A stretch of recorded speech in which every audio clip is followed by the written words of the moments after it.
શું તમને પણ વિચાર થાય છે કે વધેલા ભાતનું શું કરવું? તો આજે હું તમારી સાથે લઈને આવી છું ભાતની નવી રેસીપી, જે છે ભાતની ખાંડવી. મેં 1 વાટકી ભાતમાં 1.5 ગણી છાશ ઉમેરી છે. તમારા ભાત જેટલા વધે એની 1.5 ગણી તમે છાશ ઉમેરી શકો છો. છાશ ખાટી હોય તો ટેસ્ટ ખાંડવીનો વધારે સારો આવે છે.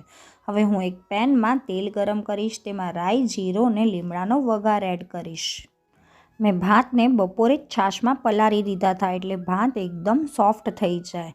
હવે હું તેમાં પલાળેલા ભાત એડ કરીશ. પછી તેને 5 થી 7 મિનિટ ચડવા દઈશ. હવે મેં તેમાં મસાલા કર્યા છે, લાલ મરચું, હળદર, ને હવે હું તેમને પાછું 5 થી 7 મિનિટ ચડવા દઈશ. સ્વાદ પ્રમાણે મીઠું એડ કરીને મેં તેમાં 1/2 વાટકી જેટલો બેસન એડ કર્યો છે. હવે હું તેને એકદમ ધીમી આંચ ઉપર હલાવી લઈશ, જેથી બેસનમાં નાની નાની ગઠળીઓ ન થાય. પછી મેં તેમાં લસણ એડ કર્યો છે.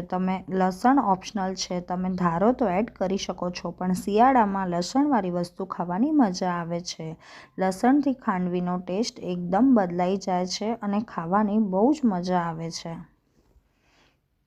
લસણ એડ કરીને 2 મિનિટ હું તેને બધા મસાલામાં ચડવા દઈશ. હવે આપણી ખાંડવી રેડી થઈ ચૂકી છે. તરેલું ને ઓઇલી ખાઈને કંટાળી ગયા હોઈએ તો આ ભાતની નવી રેસીપી ખાવાની મજા આવે છે. તમે પણ તમારા ઘરે ટ્રાય કરજો.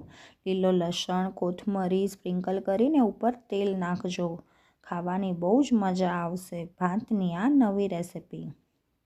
એન્જોય.